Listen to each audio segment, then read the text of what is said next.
Bienvenue sur l'entreprise de demain, le podcast qui porte la voix des pionniers qui œuvrent à une entreprise conjuguant humain, impact et performance. Le podcast qui inspire les DRH, les dirigeants, les managers, qui leur donne envie et les clés pour agir. Je suis Delphine Zanelli, conférencière, formatrice et facilitatrice. Mon métier, faire de vos managers des leaders qui libèrent le potentiel de leurs équipes et stimulent la croissance de leur entreprise. Ce podcast n'est pas un mode d'emploi. Mon ambition, ici, est de poser les vrais sujets, ceux qui vous questionnent au quotidien, de les aborder avec des profils d'invités variés, d'apporter un regard nuancé et de proposer des clés d'action très concrètes. Libre à vous d'y piocher ce qui vous inspire et qui fait écho avec les problématiques que vous rencontrez dans le contexte de votre entreprise, pour faire de vos managers des leaders ou devenir le leader que vous voulez être.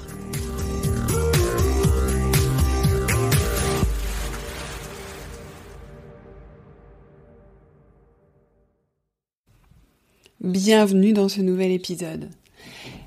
Pour cet épisode, comme pour toute la série, la saison sur le leadership et l'authenticité, j'ai le plaisir d'avoir comme partenaire UKG. UKG, c'est un éditeur de solutions de gestion des temps, de planification, de solutions RH, qui aide plus de 80 000 organisations à travers le monde, tous secteurs confondus. La mission d'UKG, c'est de simplifier les processus au sein de l'organisation pour améliorer l'expérience collaborateur, l'engagement et les performances. Alors pourquoi est-ce qu'ils ont souhaité être partenaires de cette saison du podcast sur le leadership ? Bien parce que quand on libère les équipes des tâches chronophages et rébarbatives, on permet à tous d'être plus créatifs et de dégager de l'espace mental, de l'espace-temps pour travailler sa posture de leader. Parce que oui, vous l'avez compris si vous avez écouté le premier épisode, le leadership, ça n'a rien à voir avec la hiérarchie, ça concerne tout le monde dans l'entreprise. Alors aujourd'hui, pour donc le deuxième épisode de cette saison, j'ai le plaisir d'avoir une invitée lumineuse. Oui, il y a des personnes qui rayonnent en permanence. Elles vous donnent envie de les suivre. Elles réveillent le meilleur chez vous. Et lorsqu'elles s'adressent à vous, qui vous sentiez si petit ou si petite vis-à-vis d'elles, elles vous donnent le sentiment d'être une personne importante à leurs yeux. Je pourrais dire cela de nombre de mes invités sur le podcast, et tout particulièrement sur cette saison. Plusieurs d'entre eux et d'entre elles m'ont fait le plus beau des cadeaux à l'issue de nos interviews. Un feedback dont je me souviendrai longtemps. Mais c'est à l'occasion de la diffusion de l'interview de Catherine Testa, aujourd'hui, que j'ai eu envie de vous le partager. Catherine a créé l'optimisme.com, et lorsqu'on sait, comme le disait Gérald Carcenti la semaine dernière, que l'optimisme est une qualité majeure du leader, on comprend pourquoi elle en est une grande. Je crois que le plus fort dans son leadership, c'est encore son authenticité. Et lorsqu'elle me dit qu'elle est une terrible manager car elle a un souci de gestion du temps, je me dis que c'est définitivement une très grande leader. En attendant, je vous propose de l'écouter nous parler d'authenticité, de vulnérabilité et de pourquoi c'est fondamental dans le leadership. Bonne écoute! Bonjour Catherine. Bonjour Delphine. Merci d'être là avec moi aujourd'hui pour explorer le sujet de l'authenticité. Donc je sais que c'est un sujet qui te tient à cœur parmi tes nombreux travaux et j'aurais voulu que tu nous en parles avec toi. Et pour commencer, j'aurais voulu que tu me donnes ta définition de l'authenticité. Alors, je vais commencer par la définition du Larousse, peut-être, qui est caractère de ce qui est authentique, en fait, c'est la véracité, c'est la sincérité des sentiments. Pour moi, je suis assez en phase avec cette définition. Pour moi, l'authenticité, c'est une forme notamment de congruence entre ce qu'on est, ce qu'on exprime et ce qu'on fait et ce qu'on ressent, en fait. Pour moi, l'authenticité a beaucoup de rapport, en fait, avec la congruence. Ah, et l'alignement, en fait, entre... Exactement. C'est pas toujours facile à garder, ça. Alors, c'est pas facile parce que déjà, il faut être authentique avec soi-même. Déjà, combien est-ce qu'on est à se mentir sur ses propres envies parce qu'on est conditionné par son entourage, par ses parents, par ses amis et autres. Et donc, pour être authentique, déjà, ça commence par se connaître in fine. Et comment on fait pour se connaître ? Waouh. Je pense que c'est le parcours d'une vie. Déjà, j'espère que si sur notre ligne mort, on se dit « Ah, j'ai appris à me connaître », bon, c'est déjà chouette. Avant tout, c'est déjà de s'explorer, de prendre du temps pour le faire. On est dans une société très pressée où parfois on oublie de se poser les réelles questions parce que les réponses font parfois peur. Parce que se connaître, c'est parfois se dire « Ah, mais je suis pas du tout dans mon axe professionnel ou dans mon axe personnel, dans mon axe de vie ». Du coup, pour moi, pour se connaître, il faut être accompagné. Alors, on choisit un type d'accompagnement, coach, coach, psychiatre, psychologue, amis, soutien, groupe, parfois, tu sais, des groupes de dirigeants, des groupes de managers. En fait, il y a 1000 façons de se connaître. Par contre, ça demande toujours quelque chose. C'est du temps, en fait. Et surtout du temps long. On est dans une société très pressée. On se dit, je voudrais avoir les réponses rapides. La réalité, c'est le parcours d'une vie de se connaître. Et déjà, si on prend 2-3 ans pour mieux identifier ce qu'on a envie de faire, c'est déjà pas mal. Ouais. Puis c'est accepter ses parts d'ombre aussi, parce que...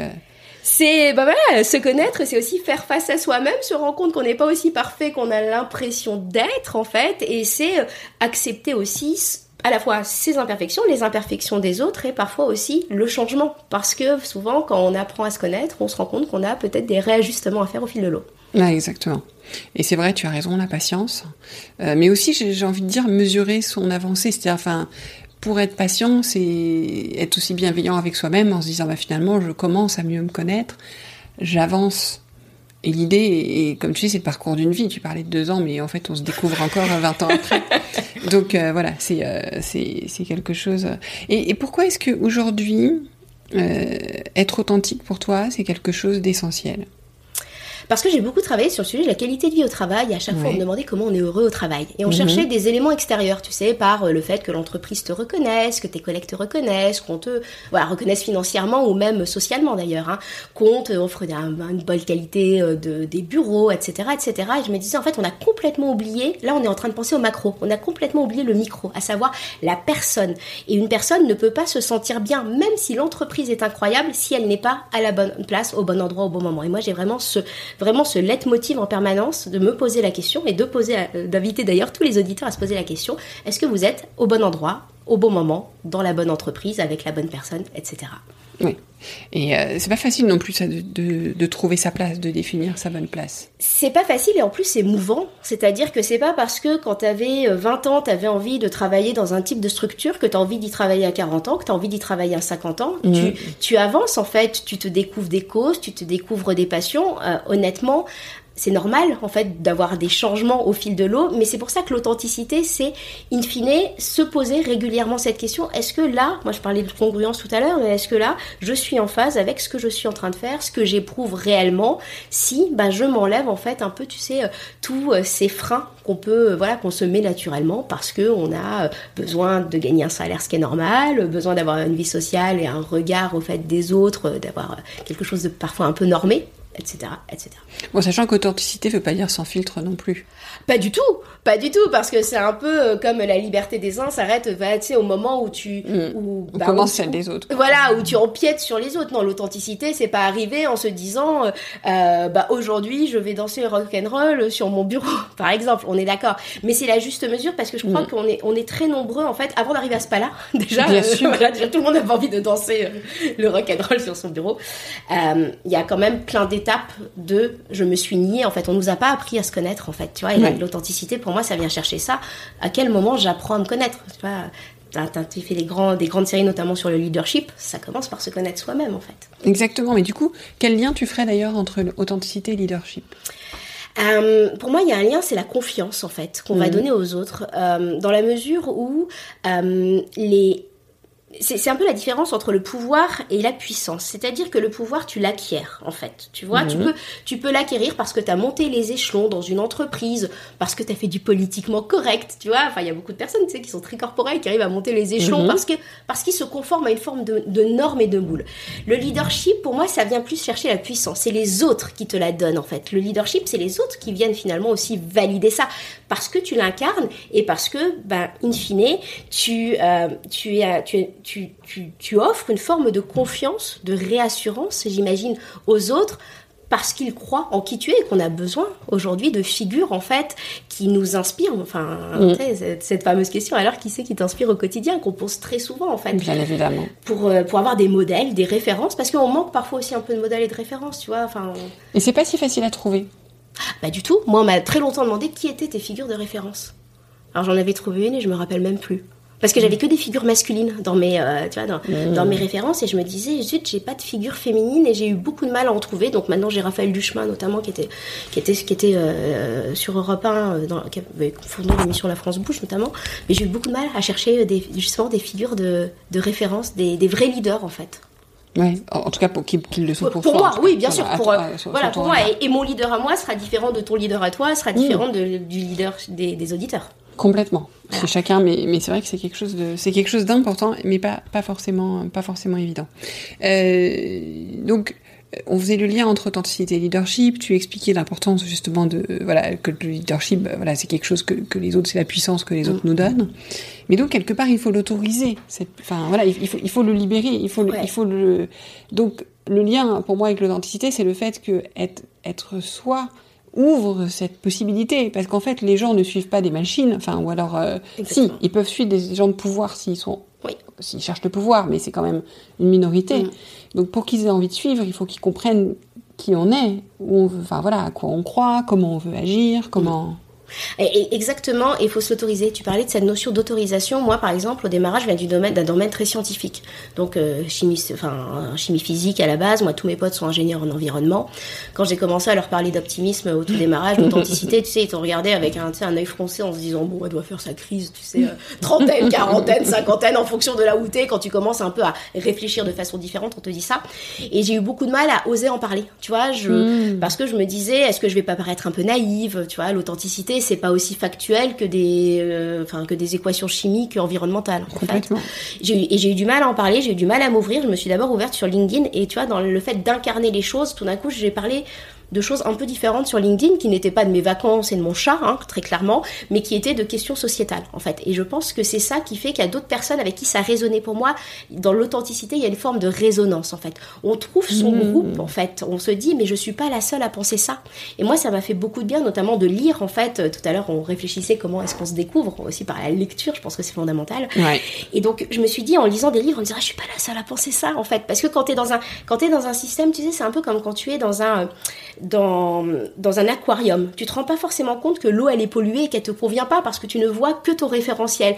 Et tu te rends compte, par exemple, que c'est en sortant de Paris, quand tu arrives en Normandie, tu fais une grande respiration d'air, tu te rends compte que l'air était pollué. Et tu vois, c'est un peu ça pour moi, quand on est dans son référentiel, on voit pas forcément ce qu'il y a au-delà du référentiel. Et le fait de commencer à être de plus en plus soi, on rencontre de plus en plus de personnes qui sont alignées avec qui on est. Alors je dis pas qu'il faut faire des bulles de gens qui se ressemblent, et très loin de là, mais pour toutes les personnes qui se sentent isolées parce qu'elles n'osent pas exprimer qui elles sont réellement, parce qu'elles se sentent un peu perchées, un peu décalées, moins linéaires, quand on a une pensée un peu en arborescence, tu vois, tout ça, où on peut s'en vouloir, on peut se trouver être le mouton noir, tu vois, d'un troupeau. Tout d'un coup, on rencontre d'autres personnes qui sont comme nous, et ça fait énormément de bien. En fait, pour moi, il y a cette notion d'authenticité qui revient avec une forme de bien-être, on se sent bien. Et c'est pour ça que dans le monde de l'entreprise, pour moi, c'était une grande oubliée, l'authenticité. Je voudrais rebondir sur deux choses que tu as dit. La première, tu as parlé de la lecture, et je pense que donc on pouvait penser ouvrage de développement personnel ou livre de leadership, mais aussi roman. Je trouve que dans les romans, on trouve, et j'avais trouvé une fois une femme qui sur internet, j'ai jamais retrouvé, avait mis un service où elle proposait des romans adaptés aux réflexions que vous voulez aller avoir. Et c'est quelque chose que je fais souvent l'été, c'est-à-dire que j'essaie de choisir mes romans, je me dis où est-ce que t'en es, qu'est-ce que t'as besoin de faire bouger, et je choisis mes romans parce que j'ai envie de lire plus des romans, je lis d'autres ouvrages aussi, et je trouve que c'est assez impressionnant parce que c'est des choses dont on se rend même pas toujours compte, mais a posteriori c'est fabuleux. Ouais, j'avais vu une étude, alors je saurais pas te la reciter, qui expliquait comment est-ce qu'on apprend l'empathie aux enfants. Et en fait, ils avaient expliqué que c'était par l'art. Ouais, mais parce que tu ressens une émotion et le roman te permet l'imaginaire, qu'effectivement les bouquins très classiques, leadership, management sont hyper intéressants en soi. Bien sûr. Mais c'est couplé. Moi, je crois beaucoup aussi en l'art, en fait. Ouais. L'art pour passer des messages. J'adore aller à des expos et voir tous les messages cachés de l'artiste, en fait. Et ça, je m'en étais pas rendu compte il y a encore 20 ans. Enfin, quand t'es jeune, tu te fais pas mal d'expos. J'avais pas compris. Maintenant, je vais voir avec un autre regard et je me rends compte de tous les messages subtils. Oui, et alors par rapport à ça, tu vois, tu parles d'authenticité. Moi, j'ai besoin d'aller voir des œuvres d'art. Mais maintenant, je ne me force plus à aller voir ce qui m'attire pas. C'est-à-dire qu'en fait, autrefois, j'allais voir des expos parce qu'il y avait l'expo machin, l'expo truc. Maintenant, je sais exactement et j'y vais à l'impulsion. Ouais. D'ailleurs, j'adore aussi faire les galeries. On est à Paris, on a la chance d'en avoir des tonnes pour justement, pousser la porte et poser des questions sur un artiste quand tout d'un coup il y a quelque chose. Parce que effectivement, ça résonne en moi, ça m'apporte plein de choses. Voilà. Donc ça, c'était la première chose sur laquelle je voulais revenir. Et la deuxième, c'était en fait dans mon métier, je rencontre et j'accompagne beaucoup de managers qui sont plutôt moi ce que j'appellerais des bons managers, c'est-à-dire qui ont vraiment les bons basiques, il n'y a pas de problématique, mais qui veulent passer l'étape d'après. Et justement, pour passer l'étape d'après, ils se rendent compte qu'il faut qu'ils s'autorisent plus à être eux-mêmes, quelle que soit l'organisation dans laquelle ils sont. Ouais. Parce qu'en fait, il y a toujours la place pour être soi-même, dans le respect, comme on a dit, de la liberté de l'autre, dans le respect des règles dans lesquelles et du cadre dans lequel on évolue. Et je trouve ça assez chouette. Et ce que je trouve assez chouette aussi, c'est que c'est une tendance qui se répand. Et je suis assez optimiste sur le sujet, parce qu'on voit des leaders, je sais pas si tu as lu le livre du Bergely sur une entreprise de cœur, mais il explique, donc c'est un patron français aux US, c'est un des plus grands patrons des US qui a repris Best Buy il y a quelques temps, donc le Fnac Darty local, et qui l'a fait, qui l'a sorti d'une mauvaise passe. Et en fait, il explique combien il a réalisé que il était dans le pouvoir et pas dans la puissance, si je reprends tes termes tout à l'heure. Et il en parle, et il a fait ça tard. Et il y en a de plus en plus de dirigeants comme ça. Et du coup, je trouve ça important. Tu parlais de rôle modèle.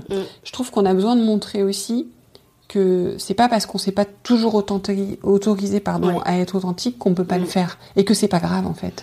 Et exactement. Et c'est très rassurant quand on voit justement des leaders en parler, donc Gérald Kersenti notamment, que tu as déjà interviewé, Pascal Desmurger, moi aussi je pense beaucoup à Marc Vossen, qui a été un grand exemple pour moi, qui est le dirigeant, ex-dirigeant de Chéri, Nostalgie, qui est le plus grand groupe radio en Belgique, qui n'a pas hésité à expliquer qu'il dirigeait avec le cœur, en fait. Tu vois, c'était des mots qui étaient un peu tabous autrefois.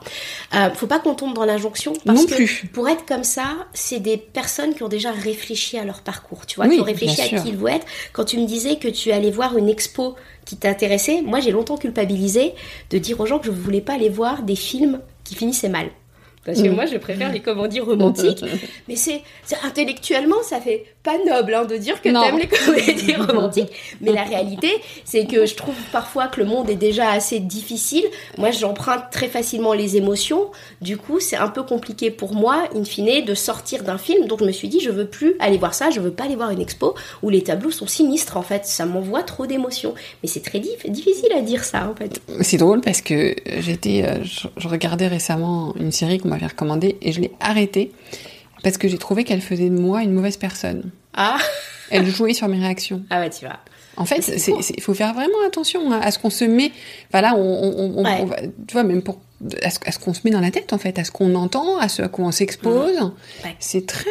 Les films, en fait, sont le meilleur placement publicitaire. T'es dans le noir, t'as une forte musique, tu vois une montre qui apparaît. Les meilleurs placements publicitaires, on s'en rend pas forcément compte, mais c'est dans le décor des films aujourd'hui. De fait, c'est aussi être vigilant. Tu vois, l'authenticité, on en parlait, pour moi, c'est être vigilant à ses émotions. C'est quand je vais voir quelqu'un, quand je vais voir un groupe d'amis, de groupes de potes, est-ce que je ressors de la soirée épuisée, lessivée, ou est-ce que je ressors avec plus de joie? Et l'authenticité avec soi-même, c'est de se dire, mais la réalité, c'est que j'aurais préféré lire et bouquiner. Alors, je dis pas qu'il faut, qu'il faut enlever tous ces potes pour être tout seul. Mais que ce groupe-là, peut-être, n'est pas un groupe qui me tient, ou ce pas les personnes qui me tirent vers le haut. Parce que ça peut revenir, parce que souvent on culpabilise quand c'est tes meilleurs potes où tu te dis mais j'ai passé une soirée, je me suis posé la question de qu'est-ce que je faisais là, en fait.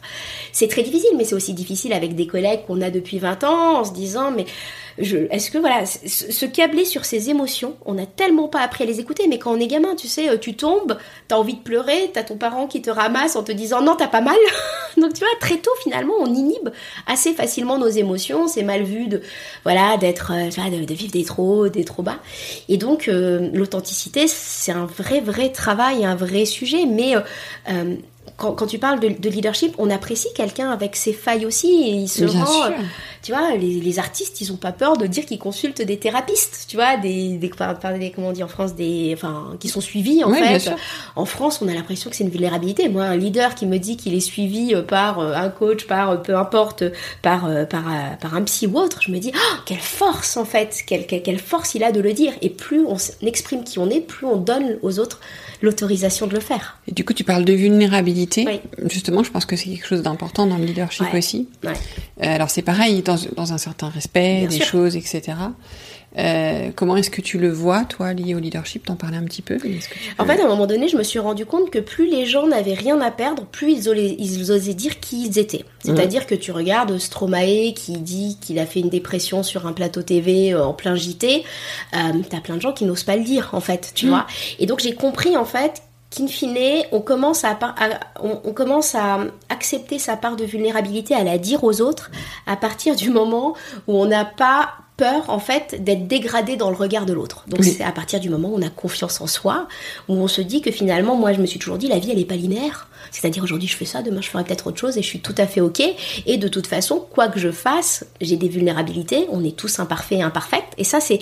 Tu sais, quand tu mets certaines personnes, moi j'avais tendance à mettre tout le monde sur un piédestal. Je trouve, quelqu'un fait quelque chose, je le trouve incroyable, c'est ma nature, je le mets sur un piédestal et on peut se sentir un peu moins bien en se disant, attends, moi je vais moins vite qu'eux, moi je suis plus imparfaite, je suis plus, je sais pas, bordélique, je mets plus de temps à écrire un bouquin, peu importe. Et en fait, finalement, quoi qu'on fasse, de toute façon, les autres projetteront quelque chose de différent de qui on est.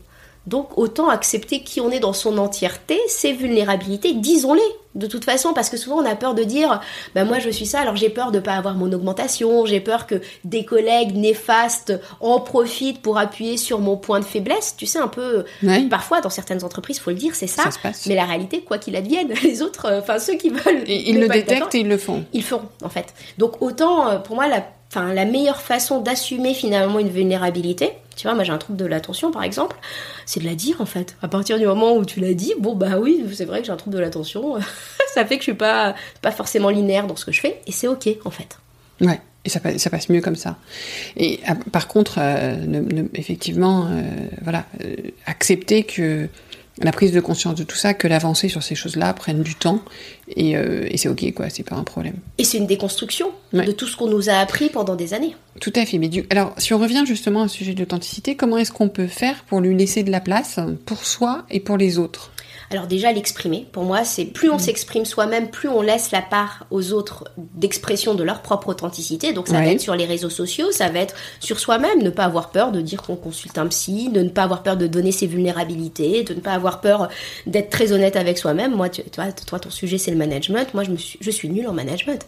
J'ai pu avoir lu un paquet de bouquins. C'est pas mon truc. Naturellement, c'est pas mon truc parce que j'ai un problème avec le temps. Trouble de l'attention, problème avec le temps, gérer des gens dans le temps, impossible pour moi. Donc tu vois, d'être ok avec ça, de l'exprimer aux autres en leur disant, moi je l'ai dit à mes équipes, je serai toujours mauvaise en fait là-dessus, je peux m'améliorer mais je serai jamais comme un leader, tu vois, de ces leaders qui arrivent à motiver leurs troupes, à faire des retours, des feedbacks, c'est pas dans ma personnalité, je peux le faire parce que je sais que c'est important, mais je suis pas la meilleure pour ça. Donc il y a l'expression et aussi remettre de l'humilité en fait. Moi, ce qui m'a fait j'étais très critique.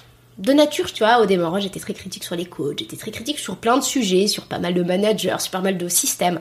Et j'ai remis beaucoup d'eau dans mon vin en lisant des livres sur les biais cognitifs. Donc les biais cognitifs, c'est les erreurs naturelles de jugement qu'on va faire.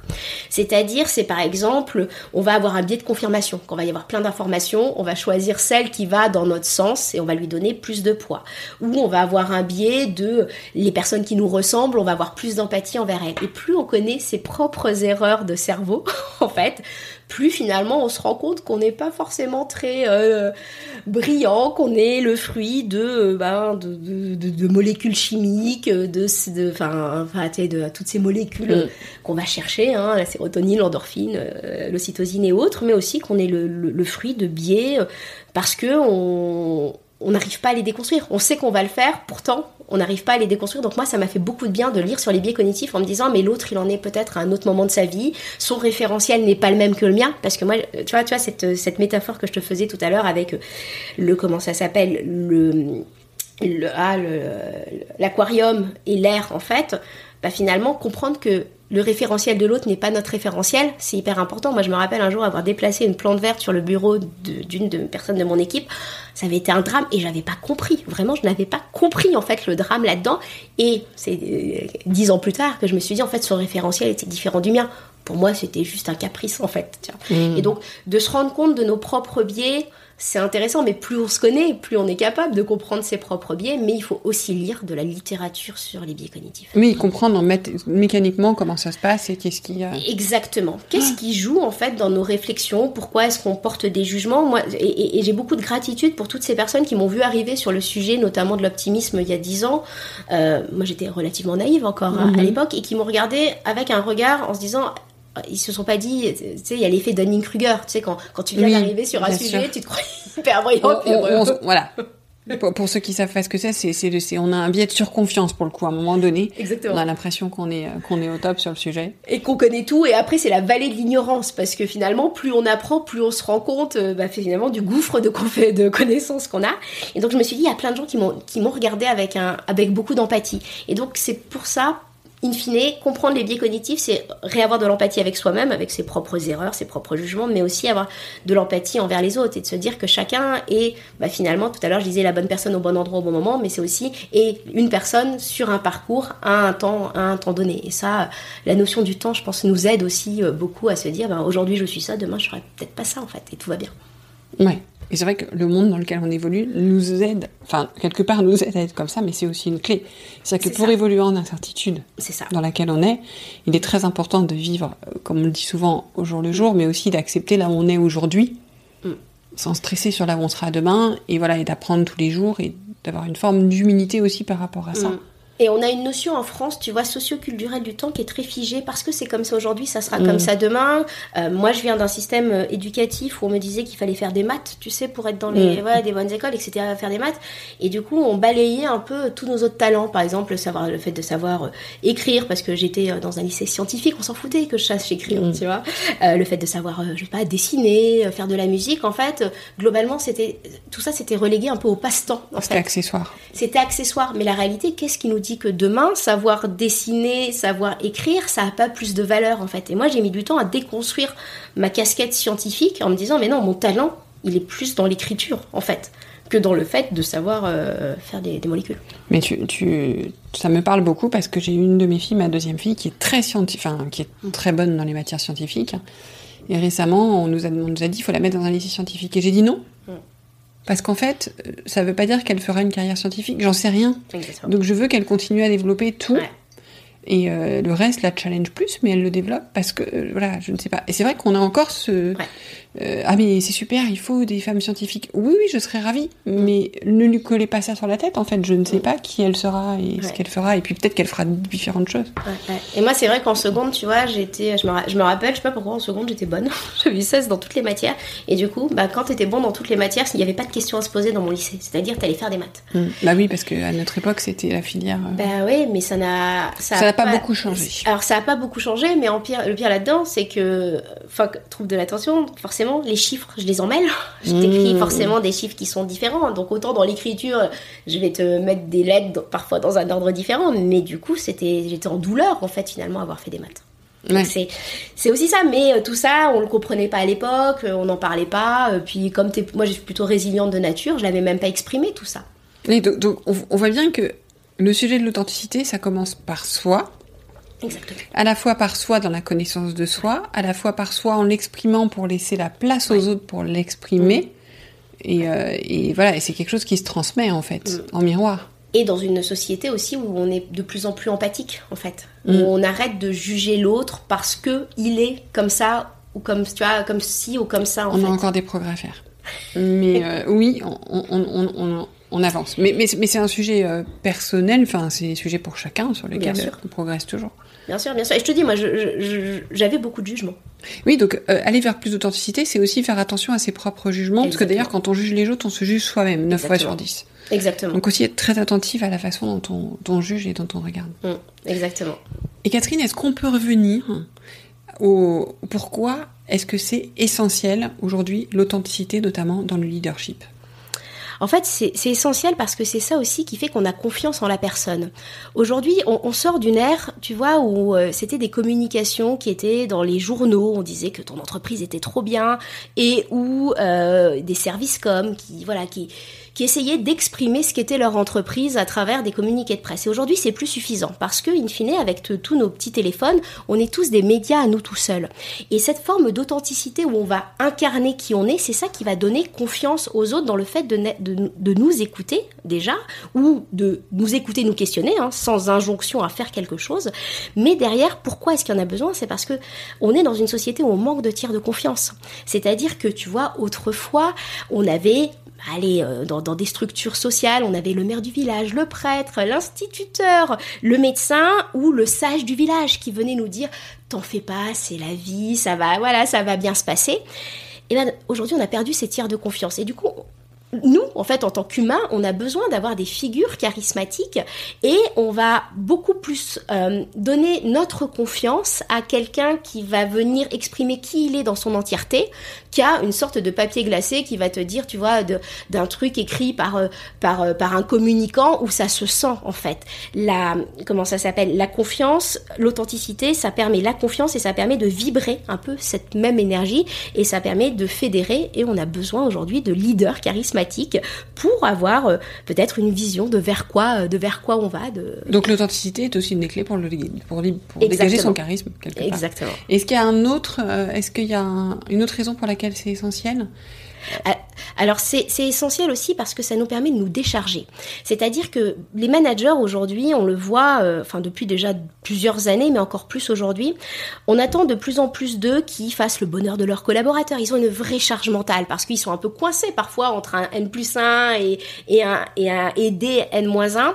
Et finalement, exprimer son authenticité en disant « Mais attendez, moi je ne suis que manager en fait. » Alors c'est bien, c'est un poste, mais qui est finalement complémentaire au vôtre et qui va permettre de dire j'ai pas toutes les clés en main, on va les co-construire. Ça a été démontré d'ailleurs pour ceux qui ont lu peut-être le livre Super Collectif d'Émile Servan-Schreiber. Aujourd'hui, on peut mesurer le QI d'un groupe. Le QI d'un groupe, il est toujours supérieur en fonction à la personne la plus intelligente du groupe. On va pas rentrer dans les histoires d'intelligence parce qu'il y a beaucoup plus de types d'intelligence, voilà.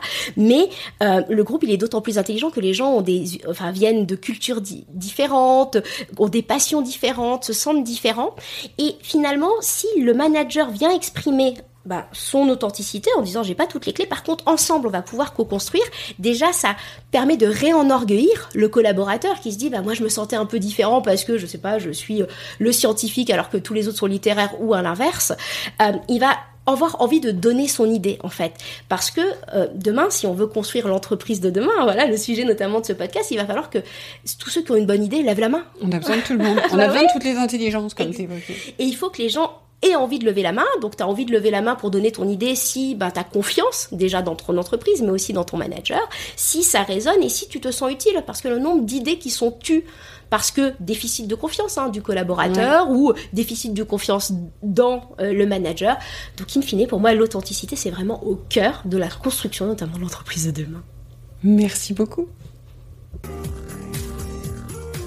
Merci de nous avoir écoutés jusqu'au bout.